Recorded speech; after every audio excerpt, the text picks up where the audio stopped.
మాటల మధుని చూసి నాలో తరగని తహతహ దూకి నీకై తరగల పరుగులు తీసి చేరే వేగమిది. ఆరారు కాలాల వర్ణాలతో నీరాజనం నీకు అందించనా, ఏడేడు జన్మాల బంధాలతో ఈనాడు నీ ఏడు పండించనా. మరి తయ్యారయ్యే ఉన్న వయ్యారంగా సయ్యత్తు ఒళ్ళోకి వాలంగా చూసుకొచ్చానమ్మా చూడు ఉత్సాహంగా చిన్నారి వన్నెల్ని ఏలంగా.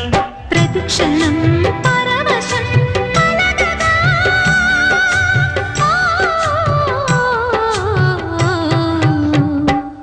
మనసా పలకవే